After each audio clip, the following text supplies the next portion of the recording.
حضرت مولانا طارق جمیل صاحب کا واقعہ ہے. ایک شخص آیا مجھ سے ملنے کے لیے, خواجہ سراج. میں تو پہلی دفعہ زندگی میں کوئی خواجہ سراج مجھ سے ملا. میں سمجھا کہ پراپر آدمی, اتنی بڑی اس کی داڑھی اور رنگ ماشاء اللہ بڑی مردانہ وجہ. لیکن بات چیت کا انداز ہوتا ہے تھوڑا سا, وہ ایٹیٹیوڈ سے اندازہ ہو گیا کہ یہ مکمل مرد نہیں ہے. تو اس نے مجھے خود بتا دیا میں خواجہ سراج ہوں. میں نے کہا بھائی ہم سے ملنے کے لیے کیسے آیا, اتنی بڑی داڑھی آپ کی.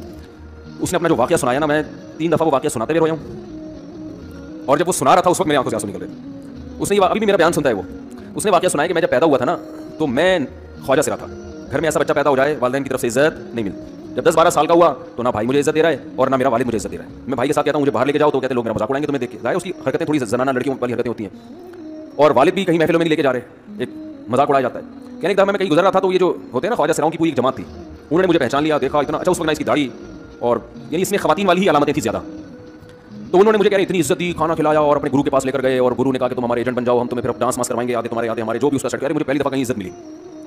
تو لیکن میرے ابا کو پتہ چل گیا تو ابا نے لا کے طبیعت سے اڑ دیا کہ دوبارہ میں نہیں بیٹھنا. ٹھیک ہے ہم نے توبہ کر لی, بھائی برے لوگ ہیں, ڈانس ماس اچھی چیز نہیں ہے. ٹھیک ہے. تو اب کیا ہوا, کہتے ہیں کہ پھر جو ہے نا کچھ دنوں میں کہیں کسی سے جھگڑا میرا ہوا کسی بات پہ, تو اس نے انتقام لینے کے لیے شکایت لگا دی ابا کو کہ یہ دوبارہ ان کے پاس گیا. حالانکہ وہ جھوٹی شکایت تھی. اب ابا کو لگا کہ یہ صحیح کہہ رہا ہے جس نے شکایت لگائی ہے, کیونکہ شبہ تو تھا نا ابا کو دوبارہ جائے گا. ابا نے پھر مارا. کہہ رہے میں بول رہا ہوں کہ میں نے یہ کام نہیں کیا, میں نہیں جا رہا ہوں ان کے پاس, میں ناچ گانا سیکھ رہا ہوں, کچھ بھی نہیں. لیکن ابا نے اس کی باتوں میں آ کے انکوائری نہیں کی ہوگی پوری, وہ سمجھے ہوں گے کہ بھائی ایسا ہی ہے. تو ابا نے پھر اٹھائی لگائی. اس کے دل میں منفی جذبات پیدا ہو گئے, وہ گھر سے بھاگ گیا کہ بھائی مجھے ویسے تو عزت نہ یہاں مل رہی ہے اور میں ذلت برداشت بھی کر رہا ہوں تو بھی. کہہ رہے میں وہاں چلا گیا.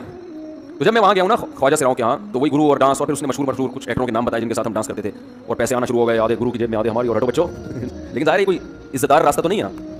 کہہ رہے ہیں کہیں سے تبلیغی جماعت میں حضرت مولانا طارق جمیل صاحب آ گئے. انہوں نے اجازت مانگی, ہمارے گرو کو پیغام بھیجا, بھائی مجھے ایک دفعہ یہاں آ کے دعوت دینا. تو اس نے اجازت دے دی, آ جاؤ بھائی. بیان کیا, ان کو سمجھایا بھائی یہ زندگی نہیں ہے, اللہ کی سروزے کے لیے بھارت ترغیب. کہہ رہے ہیں میں تیار ہو گیا, باقی لوگ تیار نہیں ہوئے, میں تیار ہو گیا. کہہ رہے میں نے گرو سے اجازت کی, اس نے کہا جاؤ لگا لو سروزہ.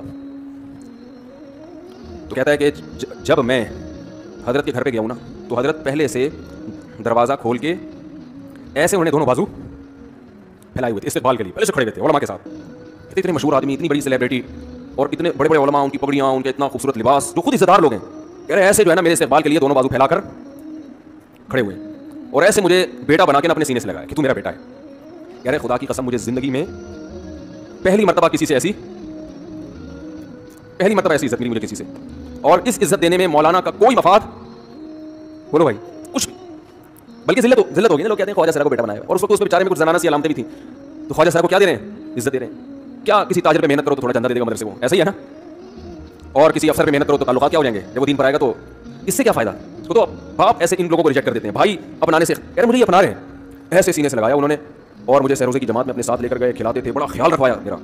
کہہ رہے اس کے بعد پھر میں نے گرو سے اجازت لی. وہ گرو چھوڑتے تھوڑی, ان کو پیسے دیے, جان چھڑائی نا, وہ بھی غلامی کی طرح نکلنا پڑتا ہے. پیسے دیے پتہ نہیں کتنے لاکھ یا کتنے ہزار روپے, وہاں سے پھر نکل کے 4 مہینے اس میں بھی خیال کیا. تو پھر تبلیغ کے بزرگوں سے ملا, پھر انہوں نے پورا مجھے بتایا کہ بھائی تم یہ علاج کرو تاکہ تمہارے اندر یہ زنانہ علامتیں ختم ہو. تو وہ علاج کر رہا تھا ماشاء اللہ, انجیکشن لگے, انجیکشن میں ڈاکٹروں کی بھی مدد کروائی. یہ ایسی NGO ہے میرے بھائی جس کو کوئی بھی NGO نہیں کہتا, نہ ان کے کوئی اشتہار آ رہے ہیں. کتنے لاکھوں لوگوں کو اس طرح سے یہ لے کر بھی آئے اور ان کے مسائل بھی حل کیے, مگر نہ کوئی ویڈیو بن رہی ہے, نہ کوئی اشتہار آ رہا ہے. یہ تو اس نے خود مجھے بتا دیا نا, اس نے کہا ایسے سینکڑوں لوگوں کے ساتھ ہوا ہے. تو اس کی ماشاء اللہ داڑھی نکل گئی. اس نے کہا آہستہ آہستہ میں اللہ سے امید ہے کہ مکمل مرد بن جاؤں گا میں. تو یہ ہے وہ دعوت جس میں آپ کا کوئی مفاد بولو نہیں ہے.